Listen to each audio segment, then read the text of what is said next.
Welcome to public TV news బులెటిన్ల ముందుగా headlines. మాకు డబుల్ బెడ్రూమ్ ఇల్లు వద్దు మూసి బాధితులు.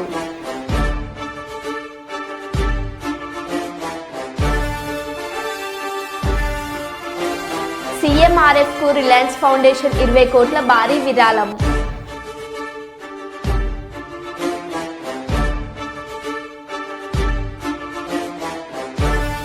మూసీ వద్ద కూల్చివేతలు, పెట్రోల్ పోసుకున్న బాధితుడు.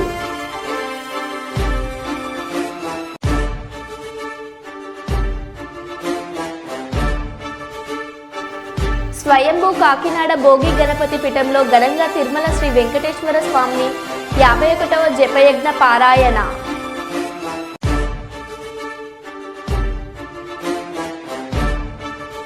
ప్రకటించిన భూ నిర్వాసితులందరికీ పరిహారం వస్తుంది. Joint collector Venugopal.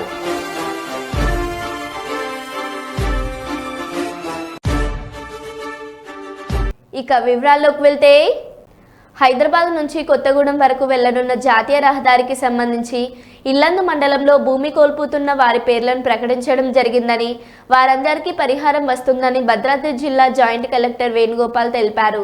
ఇల్లందు మండలం సదిమల్ల బొజ్జాయిగూడెం పరిధిలో 24 ఎకరాల 39 గుంటల వ్యవసాయ భూమి, 2.5 గుంటల నివాసాల భూమి కోల్పోతున్న 95 మందికి పరిహారం వస్తుందని తెలిపారు. ఇల్లందు మండలం పరిధిలో సుదిమల్ల పరిధిలో 18 లక్షల, చెల్లా సముద్రం పరిధిలో 14 లక్షల వరకు ఎకరానికి పరిహారం రానుందని జేసీ తెలిపారు. జాతీయ రహదారి భూసేకరణ విషయంలో ఇంకా ఎవరికైనా అభ్యంతరాలు ఉంటే దరఖాస్తు చేసుకునే పరిశీలన చేస్తామన్నారు.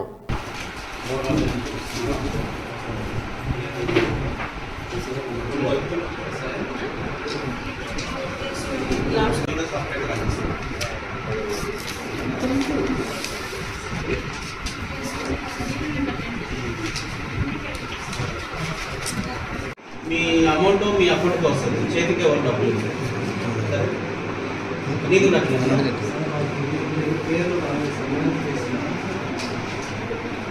ఇక్కడ నోటిఫికేషన్లు ఎవరైతే వచ్చిందో దాని మీదనే అవార్డు ఇస్తారు. మీది ఒకవేళ రాలేదు అని అంటే ఒక కాగితం మీద మీరు అప్లికేషన్ రాసిస్తే నేను మళ్ళీ పరిశీలిస్తాను. రాలేదంటే మీ భూమి పోనట్టే.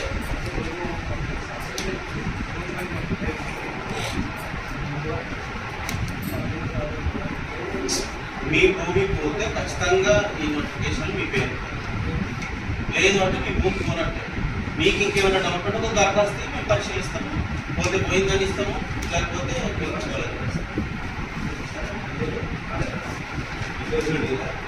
అలా భారీ పేరు అంట మహాలక్ష్మి.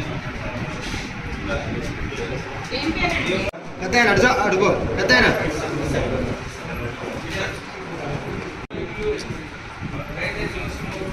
ఎవరన్నా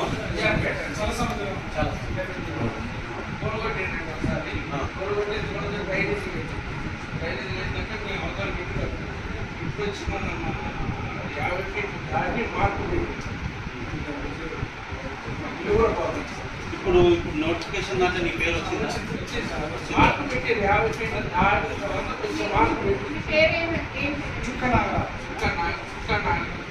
నాగరాజు సన్నా ప్రామయ్యనా?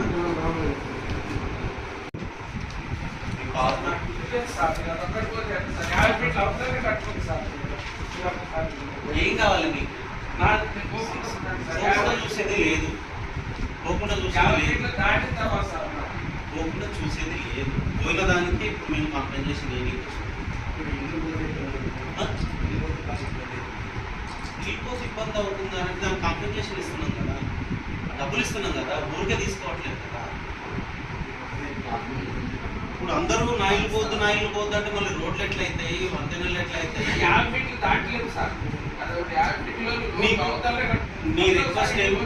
నీ రిక్వెస్ట్ ఏముందో నాకు రాసి, అంతేగాని పోవద్దంటే మాత్రం లేదు, చట్టం లేదు, కంపల్సరీ తీసుకోవాల్సింది. దానికి ఇంకా అప్లై చేసి నేను వచ్చింది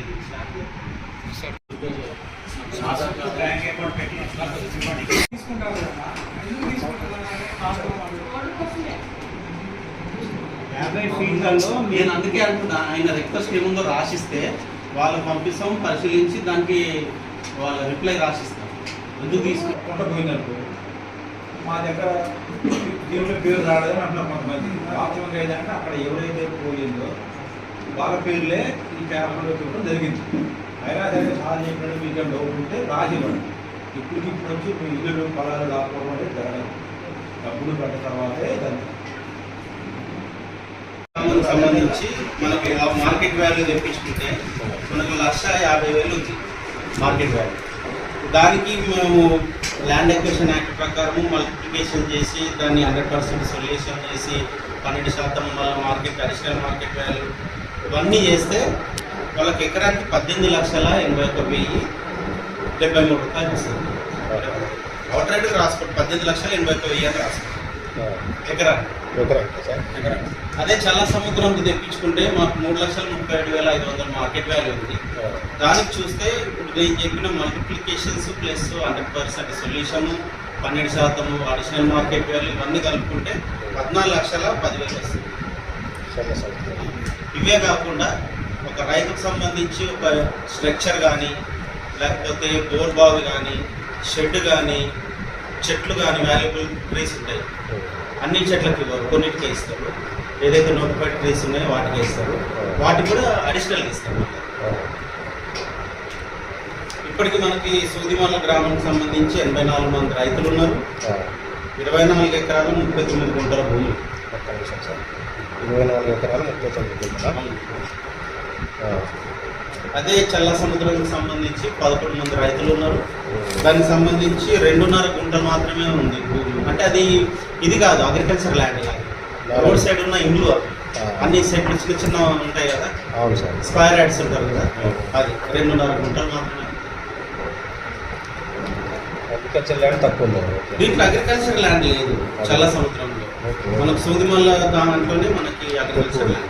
టోటల్ రైతు సూదిమల్లలో 84 మంది, 11. దీంట్లోనేమో చల్ల సముద్రంలో 11.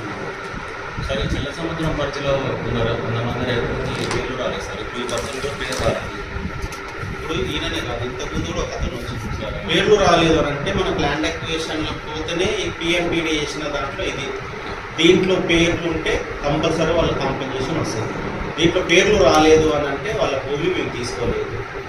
ఇంకా కూడా డౌట్ ఉంటే వాళ్ళ అప్లికేషన్ ఇవ్వమను, మళ్ళీ పరిశీలిస్తాం. ఒకవేళ అది నిజంగా ఇప్పుడు పోయిందనుకో దాన్ని కూడా మేము కాంపెన్సేషన్ ఇస్తాం. గుంటూరు రూరల్ మండలం నల్లపాడు గ్రామంలో గల శ్రీ వెంకటేశ్వర స్వామివారి దేవాలయం నందు గౌరవ వైఎస్ఆర్ కాంగ్రెస్ పార్టీ అధ్యక్షులు శ్రీ వైఎస్ జగన్ గారి ఆదేశాల మేరకు పాప ప్రక్షాళన ప్రత్యేక పూజలు నిర్వహించి ఆ స్వామివారి ఆశీస్సులు స్వీకరించి నియోజకవర్గ ప్రజలకు ఆ స్వామివారి ఆశీస్సులు ఎల్లప్పుడూ ఉండాలని కోరిన ప్రతిపాడు నియోజకవర్గ వైఎస్ఆర్ కాంగ్రెస్ పార్టీ ఇన్ఛార్జ్ శ్రీ బలసాని కిరణ్ కుమార్. ఈ కార్యక్రమంలో గుంటూరు మరియు నరసరావుపేట పార్లమెంట్ ఇన్ఛార్జ్ మరియు గుంటూరు జిల్లా వైఎస్ఆర్ కాంగ్రెస్ పార్టీ అధ్యక్షులు, రాష్ట్ర జిల్లా స్థాయి మరియు ప్రతిపాడు నియోజకవర్గ వైఎస్ఆర్సీపీ నాయకులు, కార్యకర్తలు, అభిమానులు తదితరులు పాల్గొన్నారు.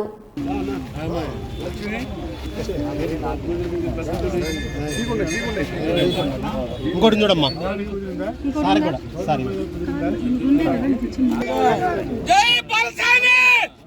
ఆగు మాయన్ వెనకరేద్దాం.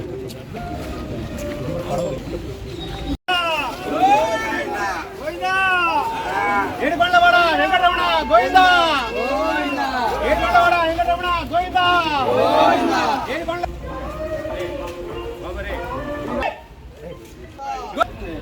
పార్టీ గురించి కాదు ఇవన్నీ రండి. మాదిరెడ్డి శ్రీనివాస్ రెడ్డి గారు రండి. గోవిందా ఏడుకొండవాడ వెంకటరమణ గోవిందా, ఏడుకొండవాడ వెంకట గోవిందా, ఏడుకొండవాడ వెంకటరమణ గోవిందా, ఏడుకొండవాడ వెంకటరమణ గోవిందా, ఆపద ముక్కలవాడ అనాథ రక్షక గోవిందా, గోవిందా ఏడుకొండవాడ గోవిందా, గోవిందా గోవిందా గోవిందా గోవిందా.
రాజన్న సిరిసిల్ల జిల్లా ప్రముఖ పుణ్యక్షేత్రమైన వేమ్లవాడలో దాతల సహకారంతో వేమ్లవాడ చారిటబుల్ ట్రస్ట్ ఆధ్వర్యంలో 1251 రోజులుగా నిర్వహిస్తున్న అన్నదాన కార్యక్రమంలో భాగంగా శుక్రవారం రోజున రాజన్న ఆలయ ఈవో వినోద్ రెడ్డి ఈఈ రాజేష్ అన్నదాన కార్యక్రమంలో పాల్గొన్నారు.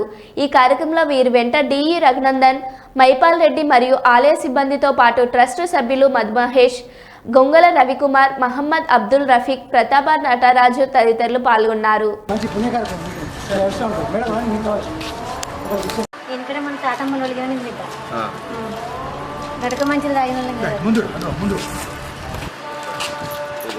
ఇవ్వండి సార్, ఇవ్వండి, ఇద్దాం బాగా మీ ఇవ్వండి.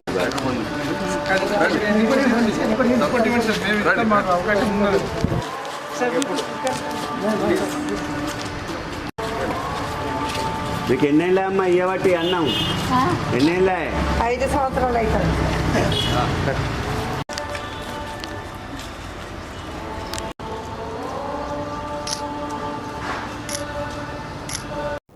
ఆదిలాబాద్ జిల్లా ఇచ్చోడ మండల కేంద్రంలో గల స్థానిక అగ్నిమాపక శాఖ కార్యాలయంలో నూతన అగ్నిమాపక శకటానికి ప్రత్యేక పూజలు చేసి శకటాన్ని ప్రారంభించిన incharge fire station officer M Ashok.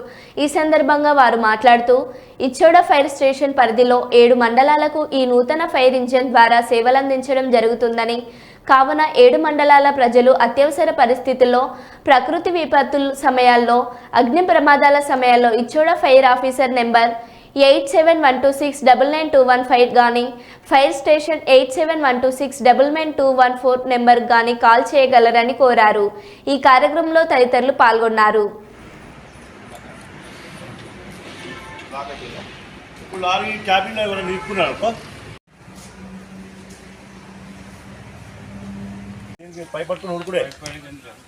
మన ట్రాన్స్ఫర్ ఫైర్ అయింది అనుకోండి, ఆయిల్ ఫైర్ అయింది, పెట్రోల్ పంప్ ఫైర్ అయింది, అటువంటి మూమెంట్లో ఇది యూజ్ చేసుకోవాలి. వాటర్ కొట్టరాదు.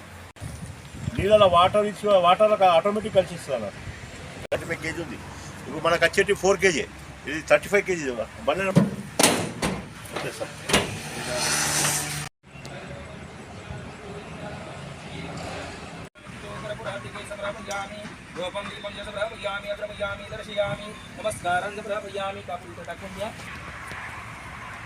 ఓం నమః పార్వతీపతే శివ హర హర మహాదేవ వెంకటరమణ గోవింద గోవింద.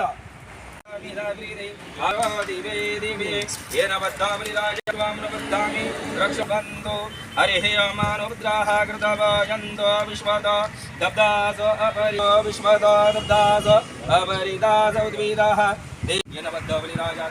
మహాబలాత్మని రక్షమాంచలమాచలం నిర్విఘ్నమస్తు దీర్ఘాయుష్మాన్. కలియుగ దైవం తిరుమల వెంకటేశ్వర స్వామి వారి లడ్డు విషయంలో ఎన్డీఏ కూటమి ప్రభుత్వం నాయకులు చేస్తున్న తప్పుడు ప్రచారం మానుకోవాలని ఎమ్మెల్సీ కుడిపూడి సూర్యనారాయణరావు హెచ్చరించారు. వైఎస్ఆర్ కాంగ్రెస్ పార్టీ అధినేత వైఎస్ జగన్మోహన్ రెడ్డి ఇచ్చిన పిలుపు మేరకు వైసీపీ పార్టీ శ్రేణుల ఆధ్వర్యంలో అంబేద్కర్ కోనసీమ జిల్లా అమలాపురం హైస్కూల్ సెంటర్ నుండి అమలాపురం వెంకటేశ్వర స్వామి ఆలయం వరకు ర్యాలీ చేపట్టారు. అనంతరం అమలాపురం వెంకటేశ్వర స్వామి గుడిలో తప్పు చేసిన వారిని శిక్షించాలని, చంద్రబాబు చేసిన పాపాలను ప్రక్షాళన కోసం ప్రత్యేక పూజలు చేయించారు. మాజీ ఎంపీ చింత అనురాధ మాట్లాడుతూ చంద్రబాబు నాయుడు ఇచ్చిన హామీలు అబద్ధ హామీలంటూ సూపర్ 6 ఎక్కడ అమలైందని, మహిళలను కూడా మోసం చేస్తూ నిజ రాజకీయాలు చేస్తున్న ముఖ్యమంత్రి చంద్రబాబుని వెంకటేశ్వర స్వామి క్షమించడంటూ ఆగ్రహం వ్యక్తం చేశారు. ఈ కార్యక్రమంలో వైసీపీ పార్టీ రాష్ట్ర ప్రధాన కార్యదర్శి మరియు తదితరులు పాల్గొన్నారు.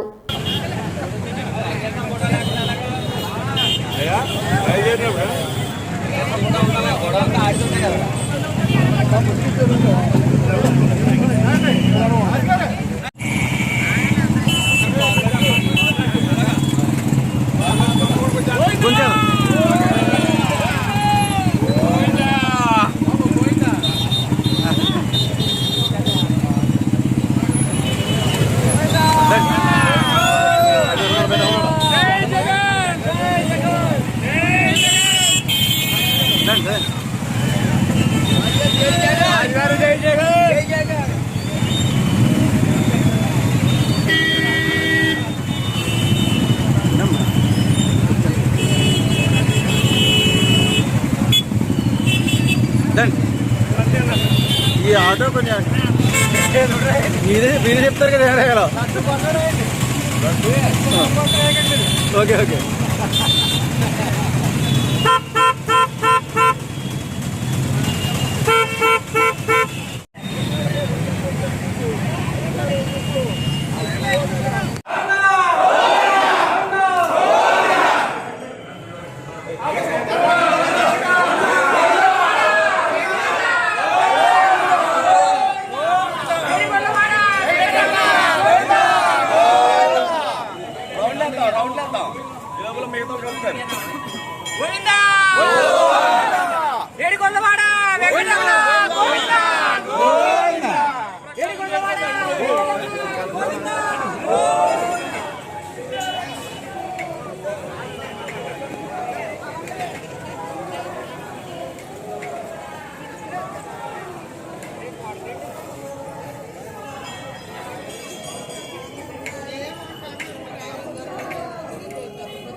నువ్వు అసలు మంచిగా బీజేపీ కాదు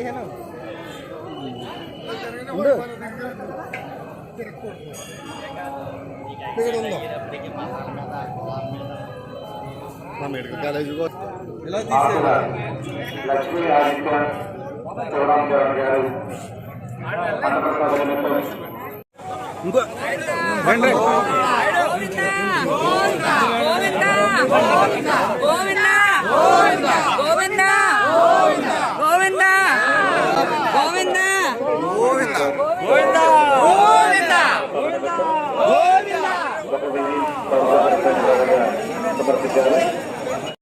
వరంగల్ జిల్లా అటవీ సంపద పరిరక్షణ ధ్యేయంగా పోరాడుతున్న అటవీ అధికారులను సిబ్బందిని ఇబ్బందులకు గురి చేశారు. ఎంతటి వారినైనా ఉపేక్షించబోమని అటవీ పర్యావరణ దేవాదాయ శాఖ మంత్రి కొండ సురేఖ పేర్కొన్నారు. ములుగు జిల్లా తాడ్వాయి రేంజ్ గంగారం సెక్టార్ పరిధిలో దుండుగలు దారిలో గాయపడిన వారిని వరంగల్ నగరంలో గార్డియన్ ఆసుపత్రిలో చికిత్స పొందుతున్న ఫారెస్ట్ సెక్షన్ ఆఫీసర్లు, బీట్ ఆఫీసర్లు వినోద్ కుమార్, శరత్ చంద్రాలను మంత్రి కొండ సురేఖ పరామర్శించి ఆరోగ్య పరిస్థితిని అడిగి తెలుసుకున్నారు. అధికారుల కుటుంబ సభ్యులను కలుసుకొని ఓదార్చారు. వైద్య పరీక్షలపై మెరుగైన వైద్యం అందించాలని డాక్టర్లతో చర్చించారు. ఈ సందర్భంగా మంత్రి కొండ సురేఖ మాట్లాడుతూ అటవీ సంపద పరిరక్షణే ధ్యేయంగా పోరాడుతున్న అటవీ అధికారులను సిబ్బందిని ఇబ్బందులకు గురి చేశారు. ఎంతటి వారినైనా ఉపేక్షించబోమని అన్నారు.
సెక్షన్ పరిధిలోని దామరవాయి బీట్ 2లోని దామరవాయి అటవీ ప్రాంతంలో కొంతమంది వ్యక్తులు జేసీబీతో చెట్లను తొలగించి నేలను చదును చేసి ఆ భూమిని ఆధీనంలోకి తీసుకునే ప్రయత్నం చేయడం జరిగింది.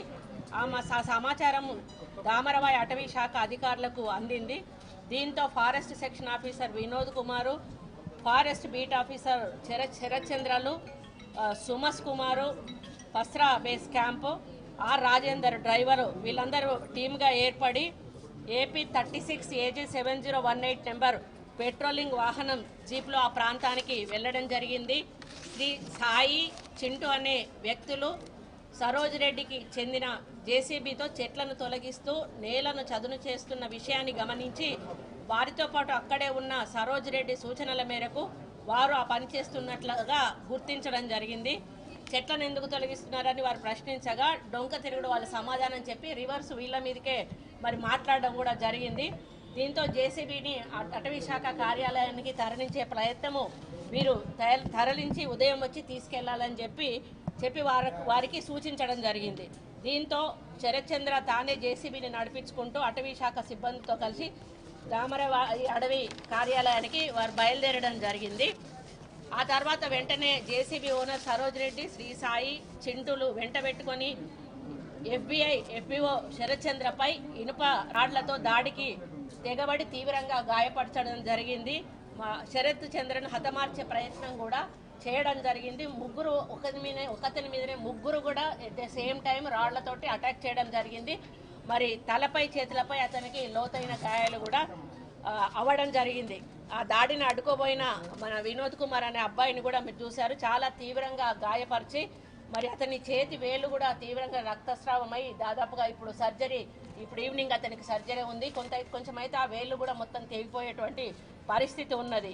మరో ఎఫ్బిఓ సుమస్ కొంచెం స్వల్ప గాయాలతో తప్పించుకోవడం జరిగింది. మరి Sumas Kumar PSARA base camp Rajender డ్రైవర్లు ఈ సంఘటనలకు వాళ్ళు సాక్షులుగా అక్కడ ఉండడం జరిగింది. గాయపడిన వినోద్ కుమార్, శరత్చంద్రలను మరి మొదట తాడ్వాయిలోని ప్రాథమిక ఆరోగ్య కేంద్రంలో ప్రథమ చికిత్స అందించి తర్వాత 108 వాహనంలో తిరుమల పవిత్రతను, వెంకటేశ్వర స్వామి వైభవాన్ని, వెంకటేశ్వర స్వామి ప్రసాదమైన లడ్డు పవిత్రతను రాజకీయ దుర్బుద్ధితో కావాలని అబద్ధాలాడి జంతువుల కొవ్వుతో కల్తీ జరిగినట్టుగా, ఆ కల్తీ ప్రసాదాన్ని భక్తులు తిన్నట్టుగా అసత్య ప్రచారంతో తిరుమల లడ్డూను, వెంకటేశ్వర స్వామి విశిష్టతను అపవిత్రం చేసినందుకు చంద్రబాబు నాయుడు చేసిన పాపాన్ని ప్రక్షాళన చేసేందుకు కృష్ణానగర్లోని శ్రీ వెంకటేశ్వర స్వామి దేవాలయం నందు మన ప్రియతమ నాయకులు శ్రీ కాటసాని రాంభూపాల్ రెడ్డి ప్రత్యేక పూజలు నిర్వహించారు. ఈ కార్యక్రమంలో కల్లూరు అర్బన్ 16 వార్డు మరియు కల్లూరు మండల నాయకులు, కార్యకర్తలు మరియు ఓర్వకల్ మండల నాయకులు, కార్యకర్తలు, అభిమానులు ఈ కార్యక్రమంలో పాల్గొన్నారు. తిరుమల తిరుపతి దేవస్థానం లడ్డు విషయంలో లేనిపోని ఆరోపణలు చేసే తెలుగుదేశం పార్టీ నాయకులకు, ఈ రాష్ట్ర ముఖ్యమంత్రి చంద్రబాబు నాయుడు కూడా మేము ఒకటే, ప్రతి ఒక్క దేవాలయంలో కూడా ఇటువంటి తప్పు జరిగినందుకు ప్రచారం చేసుకొని మొత్తం పూజలు చేసి ఇటువంటిది ఏం కూడా ఈ రాష్ట్రంలో ఉండే ఎవరికి అన్యాయం అంటే ప్రజలకు అన్యాయం జరగకుండా ఉండాలనే ఉద్దేశంతోనే ఈరోజు ఈ పూజా కార్యక్రమం ఏర్పాటు చేయడం జరిగింది. ప్రజలందరూ కూడా ఒక్కసారి కోరేది ఒకటే, trust board, TTD trust board bidder June 12వ తేదీ సరఫరా మొదలుపెట్టారు. ఎవరు అధికారంలో ఉన్నారు మీరందరూ ఒక్కసారి ప్రజలందరూ కూడా, ఈ రాష్ట్ర ప్రజలందరూ కూడా ఒక్కసారి ఆలోచించమని వాళ్ళని కోరడం జరిగింది. ఇప్పటికీ చంద్రబాబు నాయుడు ప్రభుత్వం అప్పటికే చంద్రబాబు నాయుడు ప్రభుత్వం నెయ్యి సరఫరా మొదలుపెట్టింది జూన్ 12, జూన్ 21, జూన్ 25, జూలై 4వ తేదీ ట్యాంకర్లు టెస్ట్ పాస్ అయి ముందుకు కదిలాయని వాడి లడ్డులో తయారులో వాడామని వాళ్ళే చెప్పినారు.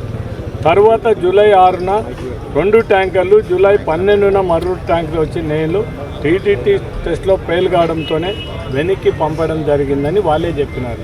మీరు ఒక్కసారి వాళ్ళ ఈవోనే శ్యామలరావు గారే మాకు టెస్ట్ చేసిన తర్వాత దీంట్లో ఏదో కల్తీ ఉందని తెలిసిన తర్వాతనే మేము వెనక్కి పంపించినామని చెప్పడం జరిగింది. ఒక్కసారి ఆలోచన చేస్తే మా గవర్నమెంట్లో 2019 నుంచి 2024 వరకు నెయ్యి క్వాలిటీ ఉందా లేదని టెస్ట్ చేసి 3 అంచెల్లో టెస్ట్ చేసి బాగా క్వాలిటీ ఉంటేనే తప్ప లడ్డుకు వాడని పరిస్థితి. అటువంటిది ఏదైనా ఉంటే ఫస్ట్ దాంట్లోనే రిజెక్ట్ అయితే వెనక్కి పంపించేది. 19 సార్లు రిజెక్ట్ చేసిన నెయ్యిని వెనక్కి పంపేది మా గవర్నమెంట్. చంద్రబాబు గవర్నమెంట్లో కూడా 15 సార్లు వెనక్కి పంపేయడం జరిగింది. ఇంత సిస్టమ్ ఉండేటోడు చంద్రబాబు నాయుడు నాకేదో 40 ఏళ్ళ అపారణ అనుభవం ఉందని మాట్లాడే చంద్రబాబు నాయుడు ఇంత దిగజారి మాట్లాడడం అనేది చాలా బాధాకరం. ఇప్పుడు నిన్ను చేతగాను నువ్వు ఎందుకు సూపర్ 6 పథకాలు ఇస్తానని ప్రజలకు చెప్పినావు? నీకు చేతనైనంటే ఇవ్వాలి. నీ చేతగాని ఇప్పుడు జగన్మోహన్ రెడ్డి ఎలక్షన్ ముందర ఒకటే చెప్పడం జరిగింది, మేమందరం కూడా ఎంత బలవంతం చేసినా కూడా వాళ్ళు సూపర్ 6 ఇస్తున్నారు, మీరు చెప్పమంటే లేదు, నేను చెప్పే ప్రసక్తే లేదు. మనకు అధికారం వచ్చినా అధికారం రాకపోయినా బాధ లేదు, కానీ ప్రజలను మోసం చేసే ప్రసక్తే లేదు. మన చేత కాదు, మనం ఇవ్వడానికి కూడా మనకు అంత ఈ రాష్ట్ర ఆర్థిక పరిస్థితి కూడా కాదని మనం రైతులకు రుణమాఫీ చేయమని అడగడం జరిగింది. మనం ఇవ్వలేమని చెప్పడం జరిగింది. ఉచిత బస్సు కానీ ఇవన్నీ అడిగినా కూడా కాదు, కనీసం ఉచిత బస్సు రైతు రుణమాఫీని పెట్టన్నా అని అడగడం జరిగింది. మనం ఈ స్కీములు కాకుండా ఇంకొక స్కీము కొత్త స్కీమ్ ఇంట్రడ్యూస్ చేసినా కూడా పొరపాటున కూడా ఈ రాష్ట్ర ఆర్థిక పరిస్థితి, ఈ రాష్ట్ర బడ్జెట్ మనకు సపోర్ట్ చేసే ప్రసక్తి లేదు. మనం ప్రజలు ఫెయిల్యూర్ గవర్నమెంట్గా మనం ఖచ్చితంగా మాట చెప్పి నిలబెట్టుకోలేని పరిస్థితుల్లో ఉన్న ఉద్దేశంతోనే ఎంతమంది ఏం మాట్లాడినా కూడా జగన్మోహన్ రెడ్డి ఒకటే మాట, ఈ రాష్ట్ర ఆర్థిక పరిస్థితి తెలిసిన తర్వాత మాట్లాడలేదు. కానీ చంద్రబాబు నాయుడు అధికారమే పరమాధిగా ఏమి నోటికి వస్తే అవి సూపర్ సిక్స్లు, ఎవరు దావన ఏం అడిగితే అవన్నీ కూడా చెప్పడం లేదు. ఇప్పుడు వచ్చేలకు రాష్ట్ర ఖజానా కాలింది. ఒక్కసారి ఈ రాష్ట్ర ప్రజలందరూ కూడా తెలుసుకోవాల్సింది ఒకటి. మరో బులెటిన్లో మళ్ళీ కలుద్దాం. Stay tune.